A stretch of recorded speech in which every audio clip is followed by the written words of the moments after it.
Wow, mantap sekali guys padinya ya. Jarang yang terkena penggerek batang, akibatnya juga jarang yang terkena beluk ya. Dan mentes-mentes semua. Kalau padinya semuanya seperti ini, maka biasanya panen padi juga akan meningkat loh teman-teman ya. Tapi kalau terkena penggerek batang, terkena beluk, maka akan banyak yang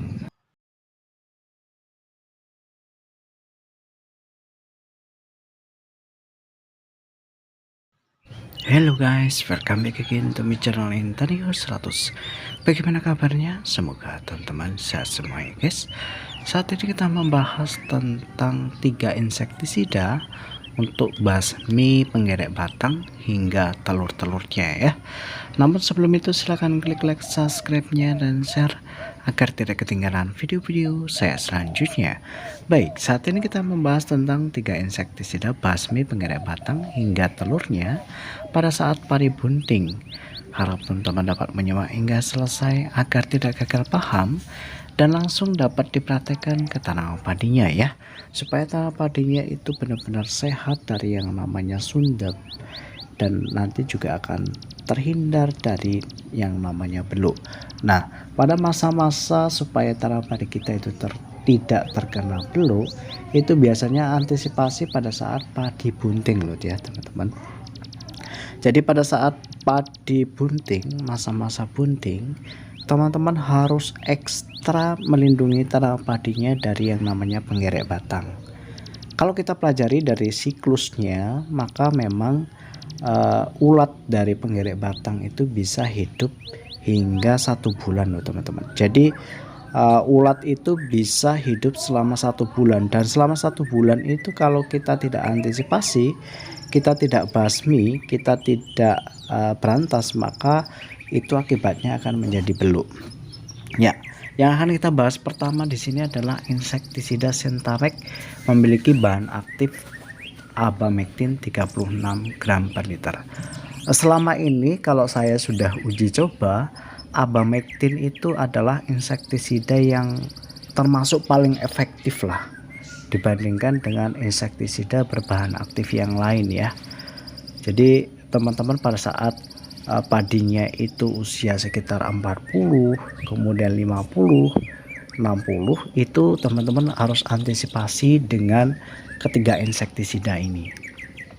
Yang akan kita bahas di sini adalah yang pertama adalah Sentamek. Kandungannya sangat tinggi loh ya, 36 gram per liter. Biasanya kan cuma 18. Dan Sentamek ini memang sangat efektif sekali untuk menanggulangi penggerek batang, merang juga, malang sangit juga.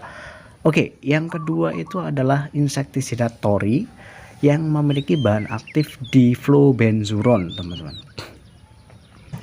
Mungkin terdengar asing, tetapi insektisida berbahan aktif diflobenzuron ini adalah kegunaannya untuk membasmi telur dari penggerek batang ya.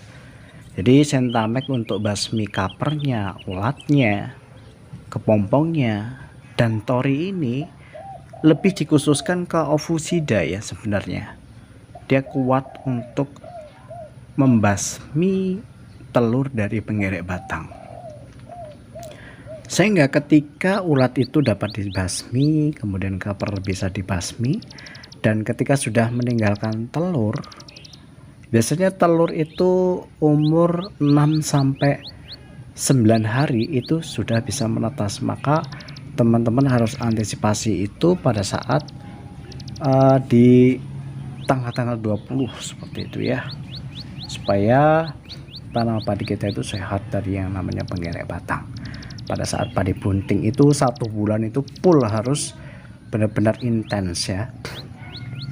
Oke, yang ketiga itu adalah insektisida Belt yang memiliki bahan aktif flubendiamidanya itu 240 gram per liter dan tiakloprid 240 gram per liter.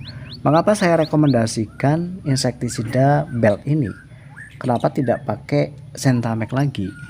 Karena memang di dalam pada saat masa-masa padi bunting itu kita harus merolling, kita harus mengganti insektisida berbahan aktif yang lain supaya penggerek batang itu tidak mengalami resisten atau tidak kebal. maka kita harus mengganti dengan insektisida yang memiliki bahan aktif yang lain. Dan BERT ini memang saya rekomendasikan karena memang kandungannya sangat tinggi dan memiliki 2 bahan aktif.